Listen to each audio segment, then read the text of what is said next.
Hello, everyone. This is Wisconsin Community Health Action. We have a special agenda today. Dr. Kaitlin Sundling will be presenting a COVID check-in and a presentation on long COVID for Long COVID Awareness Day. Take it away, Kaitlin. Thank you. So I wanted to provide a COVID update. So this is going to be a sort of a broad overview, not just long COVID, but kind of all aspects. Not planning to sort of go into everything in great detail, but also, kind of information that you can use to help support, taking action to protect yourself and what are sort of the basics in this ongoing pandemic. There are a lot of concerning things that are happening as far as rollback of certain public health guidelines and protections, the recent rollback of CDC's isolation guidelines, and how can we keep ourselves and keep our communities safer in this context. So with that, I wanted to give you just a little bit of information about myself. What is my perspective in all of this? I am a physician scientist, so I have training in both medicine and research, and I'm a pathologist. So my specialty is in laboratory testing of all kinds, but I particularly have a subspecialty interest and training in cytopathology, and that is having to do with small samples with a focus on cancer and pre-cancer diagnosis. So my day-to-day job is not so much involving COVID on a routine basis, but I have this training that includes a lot of stuff that is relevant. And we're going to be covering a lot of things that I hope will be helpful in protecting your health. But of course, this session isn't a substitute for individual medical advice. And I'll highlight some things that might be helpful for you when you seek medical advice and things that I hope you can kind of use to help advocate for yourself. Because unfortunately, not every physician is aware of the issues involving COVID. Not every physician is taking precautions, and this is something that we really, as a medical field, need to do better on. So, as Fiona mentioned, today is Long COVID Awareness Day. When I planned this session and sort of picked out the date, I wasn't really thinking about the March 15th date as being Long COVID Awareness Day, so it's kind of fortuitous. But what's really a nice recognition is that there is a Senate resolution that has been introduced to formally recognize Long COVID Awareness Day. Bernie Sanders brought this forward, and it is co-signed by Tammy Baldwin. There is an Action Network campaign that you can easily sign on to.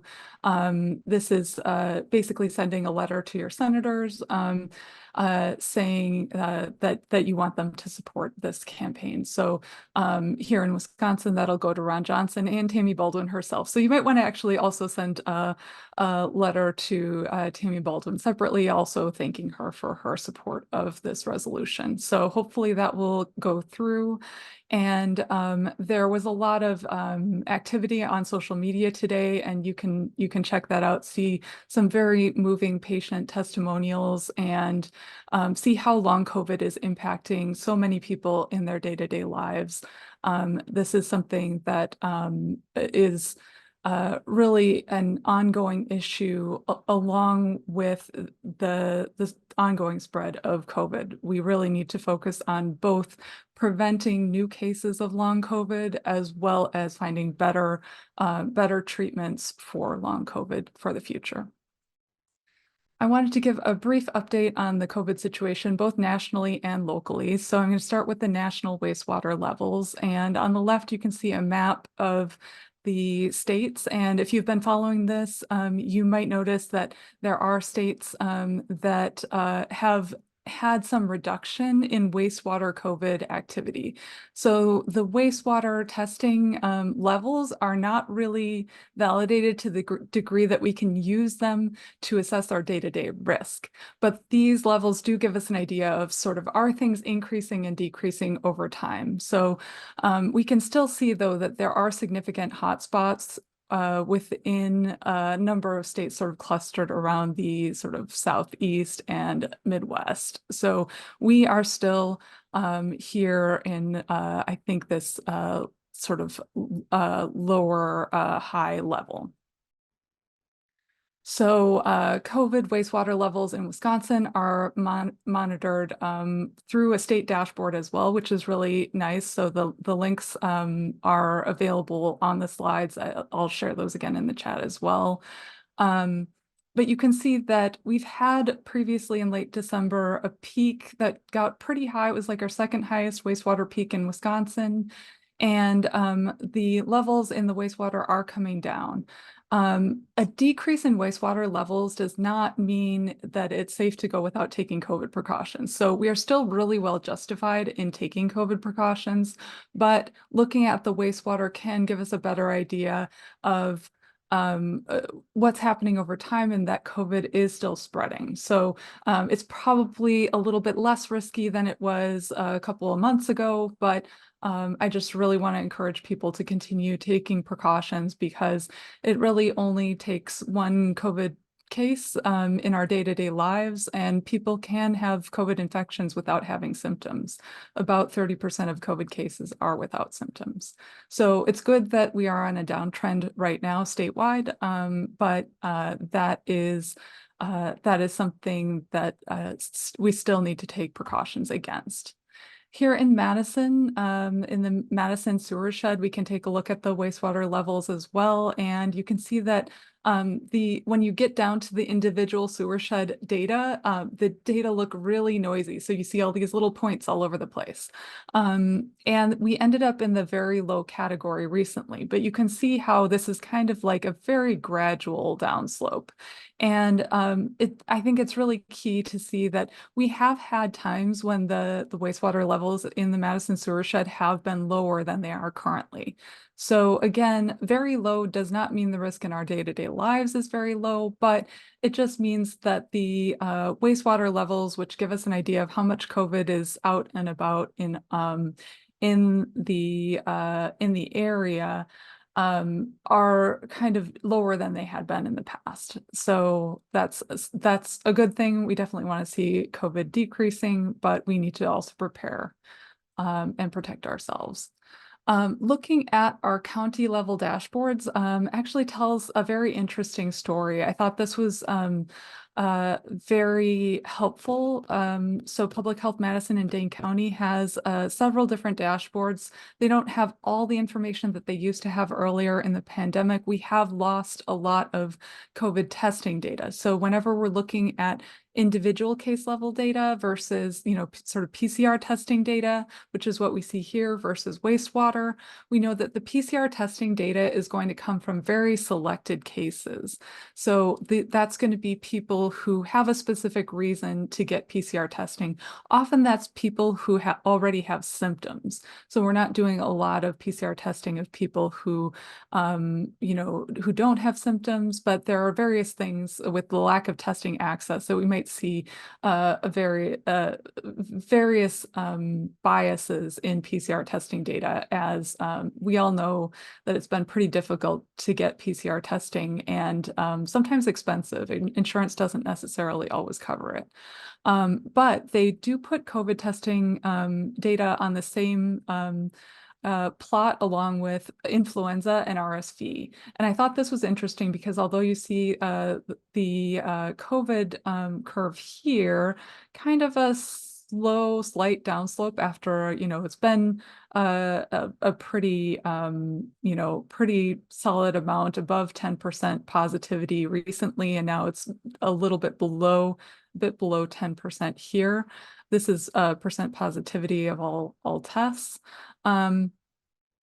You can see influenza and RSV are also in play right now. So particularly influenza percent positivity is pretty high. So these are all viruses that spread through respiratory droplets and aerosols. So it's important to know that your COVID precautions can help protect against these other viruses as well. And also that when people have symptoms, they may have one of these other viruses. So a negative COVID test does not mean that they should go on and gather or potentially expose other people. It's still important for people to stay home, isolate, and take precautions as much as they can when they have symptoms, because there are multiple viruses circulating. Another piece of information that I thought was really informative from the Dane County dashboards is the air sampling in schools. We have air sampling through through a University of Wisconsin research study that is in for both COVID and influenza. And you can see the very dark colors here for COVID, showing that in a lot of the recent weeks, we've had greater than 75% positivity in air sampling in all three elementary, middle, and high schools, sometimes going down to that 50 to 75% range, but really, really impressive levels of COVID on air sampling. So COVID is spreading within schools, and I'll have a slide coming up that talks about COVID impacts in kids. It's really important to know that kids are at risk of severe impacts from COVID. Influenza is also circulating amongst kids in schools, but at somewhat lower levels. So I know that most people are aware of this, but I also want to kind of get back to the basics in this talk for anyone who might be sort of getting up to speed for the first time or need a little bit of a refresher. So COVID spreads through the air through what we call aerosol transmission. These aerosols are really tiny particles that can float in the air. So when you see an image like this is kind of gross to look at, but you see larger droplets, but you also see this kind of fine spray. This is very cleverly lit with this person sneezing. You can see the droplets coming out of their mouth, but the sort of finer particles will float in the air, and those can stick around for a long time, in particularly in spaces that don't have great ventilation. So these aerosols, we kind of use an analogy that they float through the air like cigarette smoke, or like the sort of plume of an exhaled vape cloud. So if you can kind of use that as a visualization to help you understand when you might be entering a space where you're breathing somebody's exhaled air. So the risk is very significant in indoor spaces where there is shared air, but also outdoors. So COVID spread can occur outdoors. You think if someone were smoking nearby, could you smell their cigarette smoke? That can give you an idea of when you might want to mask outdoors. And I routinely mask outdoors whenever I might encounter other people. It's been a really helpful habit, and it also helps with the allergens that are in the air, with the springtime allergens and wildfire smoke, which we've had a lot of difficulty with last summer. So wearing a good quality respirator in both indoor and outdoor settings, wherever you might have shared air, is how we can do very well to protect ourselves from COVID. We do want to take multiple layers of protection. So we don't want to just use one precaution and take that as like an impenetrable shield. Masking is a really good precaution to take. That's something that a lot of us have control over, whether we wear a mask or not. We can choose that in most circumstances. There are exceptions, for example, going to the dentist or getting a surgical procedure done or something like that. There you'll need to count on other people in those settings wearing a mask.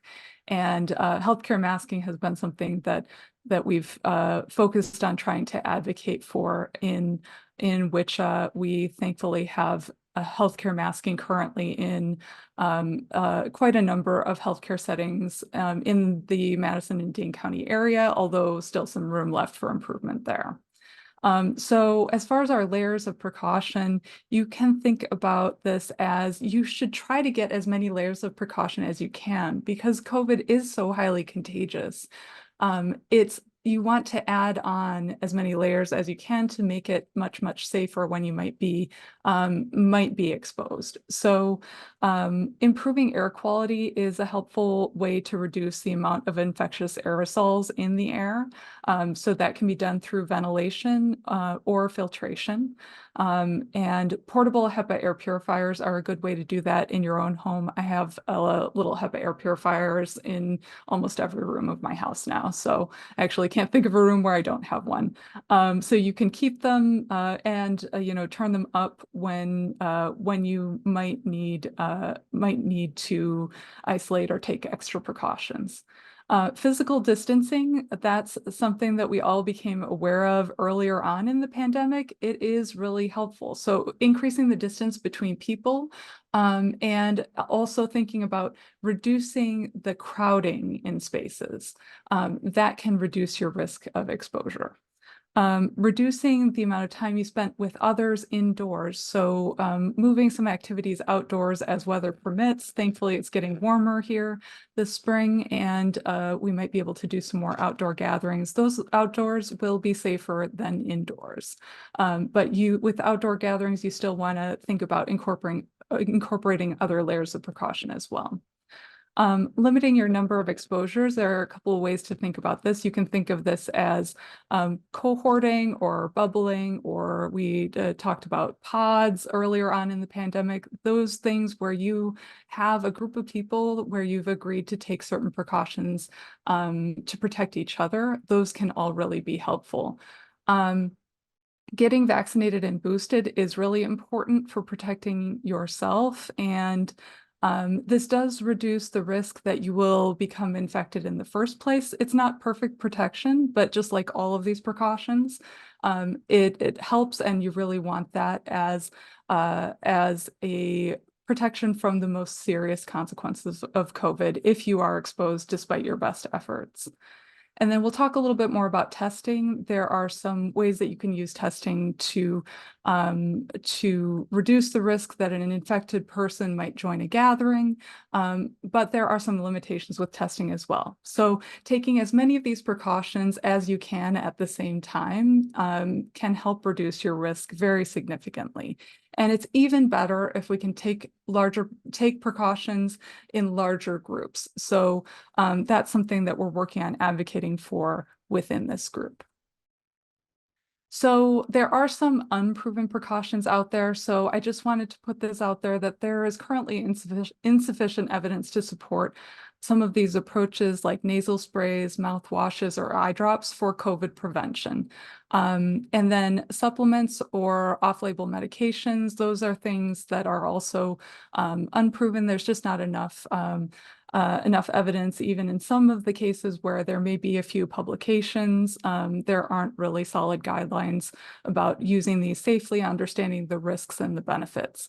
If you do want to use any over-the-counter medications, supplements, etc., it is important to make sure that your doctor and or pharmacist are informed, as these do contain sometimes active ingredients that could impact other medical conditions or have interactions with other drugs you might be taking.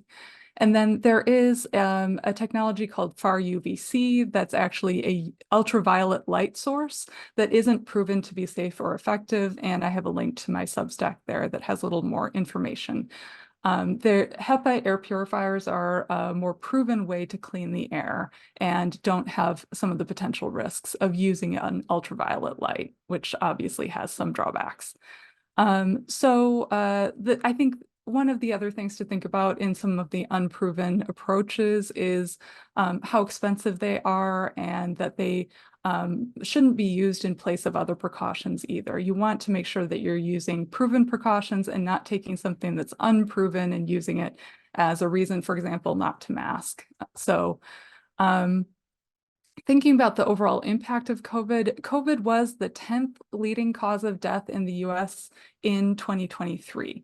That has gone down a few places from previous years, but we also have a lot of impacts of sort of reduced ways that we count COVID deaths. And so it's a little bit difficult. We might have an undercount of COVID deaths. However, this is the only entry here that is actually one specific infectious disease.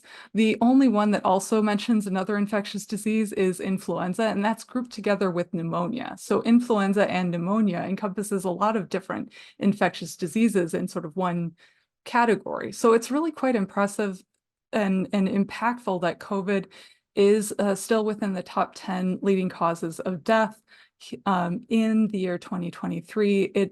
And the other thing to know is that COVID also impacts many of the other leading causes of death. I have a slide coming up where I talk about cerebrovascular stroke risk and heart disease risk with COVID infections. So, and then there are also connections to increased risk of developing diabetes and many other impacts of COVID infections. So COVID is really still having an impact on our population, and certainly having a big impact on individuals, as we now know that long COVID can affect anyone, even people who were previously healthy and had sort of no pre-existing medical conditions can still develop long COVID. Estimates of long COVID vary, and about in the range of 10 to 20% is a pretty conservative estimate. This may change over time as we're still figuring out really what long COVID is and how we can better define it. We don't currently have a definitive diagnostic test that can tell if somebody has long COVID. So here are just some of the systemic impacts of long COVID, neurologic and mental health impacts. So really impacts on the brain. And then basically any organ in the body can be impacted by long COVID. This is an image from an article from Eric Topol and Ziad Al-Ali. The link is on the slide. You can check that out. And this also highlights many of the systemic impacts of long COVID, and then some of the hypotheses about how we think long COVID works. So I think it's just really important to know that we haven't sort of pin down what the actual mechanisms of long COVID are. And it's likely that there may be multiple ways that long COVID causes these kinds of organ system damage. So we are several steps away from having a really good targeted treatment for long COVID. So it's really important to prevent long COVID as best we can. Long COVID is not a guarantee. If you do develop a COVID infection, you are not necessarily guaranteed to develop long COVID, but multiple COVID infections do increase the risk. So it's worth taking those precautions to reduce the number of times that you might be infected with COVID. Next, I really wanted to highlight the cardiovascular impacts of COVID infection. And this is a study that looked at 12 months post-infection. And I like to highlight this because I think when we think about long COVID, we sometimes think about things in a fairly limited way in thinking about long-term neurologic impacts, et cetera. But there are other impacts of COVID that may not necessarily have the symptoms of long COVID. So there's an increased risk of heart attacks, stroke, and other cardiovascular impacts with COVID infections that is now very well documented in large-scale studies. So a big reason to avoid COVID infection, as many of us are at risk of cardiovascular disease sort of at baseline. So this is a very common, cardiovascular disease is common, so we don't really want to add additional risks on top of the risks that we already have in our day-to-day lives. Vaccination reduces the risk of both short and long-term damage from a COVID infection. Estimates, again, will vary because we're still figuring all of this out, but vaccination reduces the risk of long COVID following an infection by about 15 to 30%.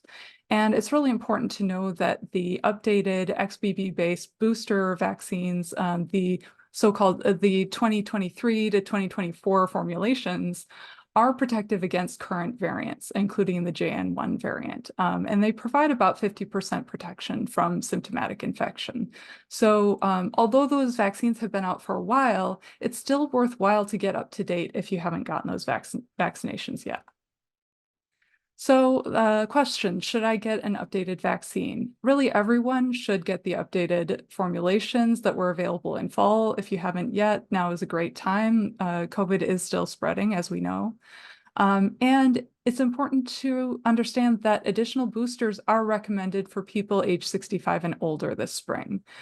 People who are immunocompromised may need additional doses. And for all of us, unfortunately, immunity does wane over time. So that should be updated as soon as you're eligible. In a perfect world, I think that would be about every 6 months, but currently our vaccine recommendations are for once a year. So more frequently than that would be up to individual medical conditions and individual decision making. And I have a link here to my Substack post on vaccinations that goes through some of the information about the fall updated formulations from last fall.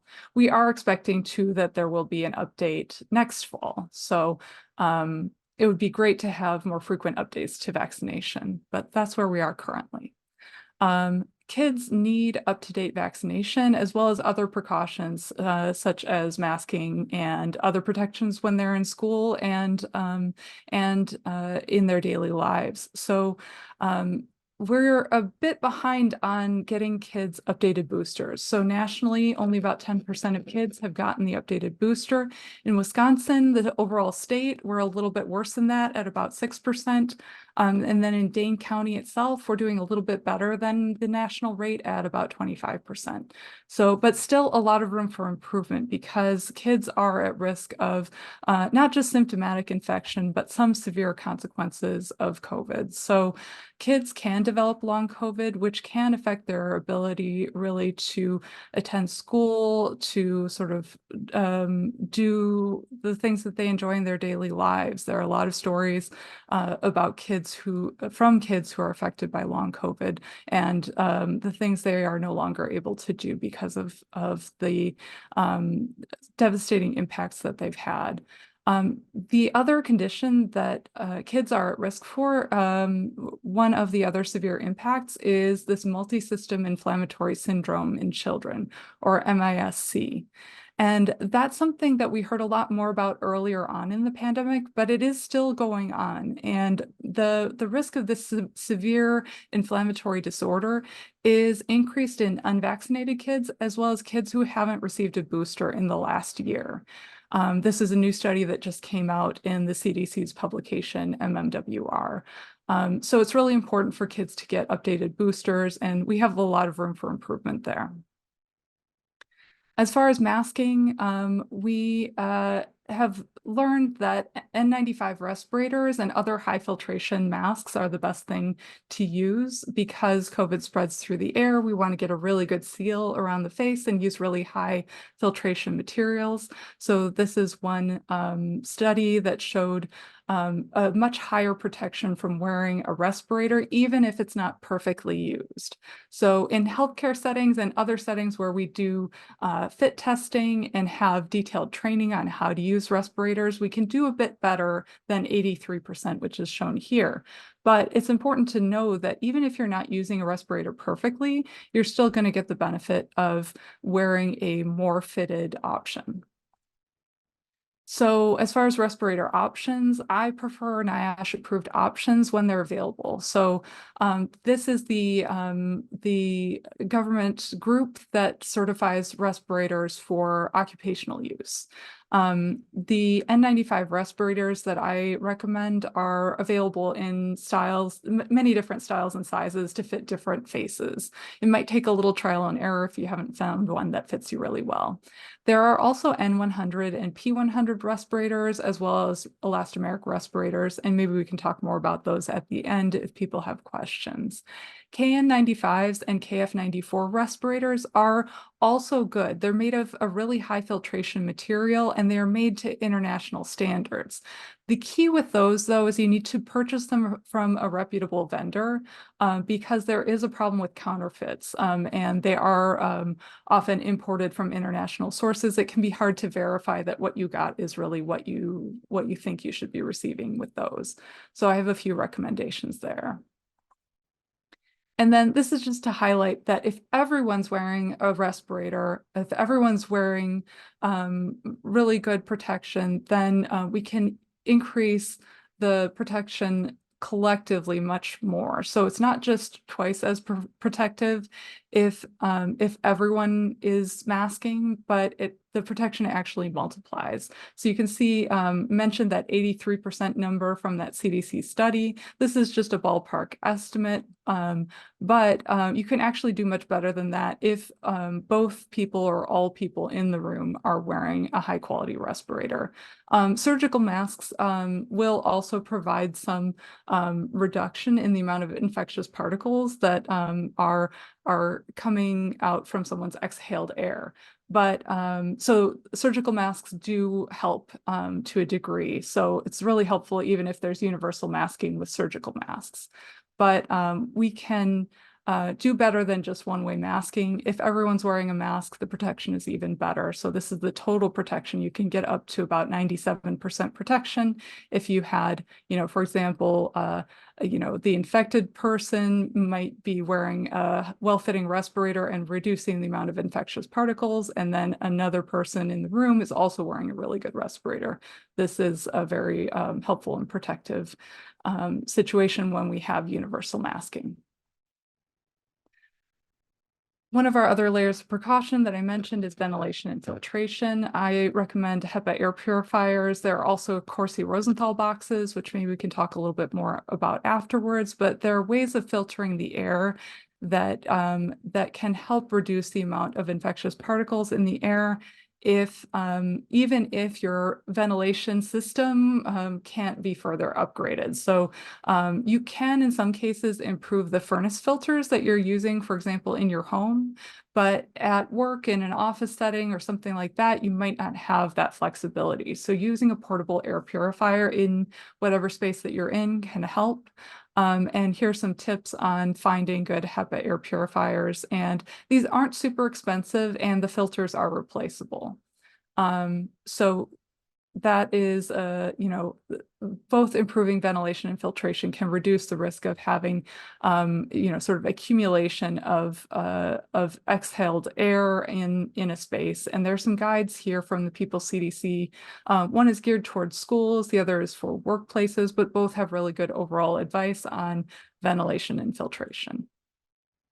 As I mentioned earlier, testing can really help reduce the risk of a potentially infected person from, going out and exposing other people. And it can also give you an early sign that you should pursue treatment and monitor yourself for symptoms. So rapid tests do still work. Those home rapid tests that we've become somewhat familiar with, they may not catch all cases. So there are some limitations. They may show a negative result for some people when they're early in the infection and for people who don't have symptoms, because they aren't as sensitive to detect really lower levels of the virus. So someone can still be contagious, but can test negative on a rapid test. Repeat testing is recommended. This is an FDA bulletin that recommends repeat serial testing over time. So you can space out your tests and test repeatedly if you get an initial negative result. It's just important to know that you can have symptoms before the test turns positive, and people are likely contagious if they have symptoms, even if their test might be negative. So we are seeing people who initially test negative, and after a couple of days, they test positive for COVID. So that's something that's happening with current variants. So people who have symptoms and have a negative test should still isolate and take other precautions as much as they can. That's also to say that there are other viruses, as I mentioned earlier, RSV and influenza. So PCR testing options might be available to you through pharmacies and healthcare providers. These are becoming a little bit harder to access. They may they may be covered by insurance, perhaps only if you have symptoms, but it's worth looking into those options as they're available to you. And if someone has symptoms and has a negative rapid test, I think pursuing PCR testing and even one of these panels that can detect COVID, influenza, and RSV can be really helpful. The free rapid test program that was through USPS did end last week, so we have a little fewer rapid test options for getting those tests for free. But here in the Madison and Dade County area, rapid tests are supposed to be available from some local libraries and from a couple of public health Madison-Dade County sites, and then for purchase at pharmacies as well as online. Here are some guidelines for safer gatherings. Just in the interest of time, I'll leave this for you to take a look at, but it's the same principle of incorporating as many layers as you can to make your events really safer. So the idea is if you were organizing some in-person event, you would want to incorporate as many precautions as you can. And this guide from the People's CDC gives you some practical tips and ideas for how to make an in-person event safer. And then next, what to do if you or a loved one have COVID. I highly recommend seeking treatment. Generally, that's with Paxlovid, but there are some second line options, as well as seeking medical advice in general, so that you have a healthcare provider who's able to answer your questions and sort of help go through your symptoms and these sorts of things. You can get this through your primary care provider, and there are still some free telehealth options. The Wisconsin program for telehealth is ending April 10th. But this test to treat program, as far as I can tell, is still in place. There is also this Paxess program for free or discounted Paxlovid if you get it prescribed separately, not through one of these options. Just some general advice if you or a loved one have COVID. I highly recommend resting, hydrating, and isolating. There's some tips here from the People's CDC. In a counterpoint to the CDC's rollback of isolation guidance, I strongly recommend isolating for 14 days minimum. You could take that as 10 to 14 days. I think that a longer isolation, as much as you can manage, is worthwhile because we do see people who are still contagious at the tail end of isolation. At the end of isolation, I recommend 2 negative tests at least 24 hours apart and resolution of symptoms to exit isolation. Many people may still have lingering symptoms, and it's a good idea to check in with your medical provider if you do have lingering symptoms. The recovery period can be quite extended, so I recommend really keeping an eye on your symptoms and your activities, resting generously for at least 6 weeks following a COVID infection. And some folks who've had experience with this say that it might be, as long as 3 months to kind of get back up to full speed. Rest is really important in sort of avoiding some of the long-term symptoms and improving your chances of making a better recovery. So you should monitor yourself in the recovery period and seek medical care for any new or lingering symptoms or any symptoms that are of particular concern to you. This is an article that does a really good job of framing the CDC's rollback of isolation guidance. I was interviewed for this as well as 2 other scientific experts on COVID. So I would recommend checking that out if you're looking for some additional reading, and here are some additional resources that you can check out as well. So with that, I will pause and I'll be happy. We'll probably take a break, and then I'd be happy to take some questions after that.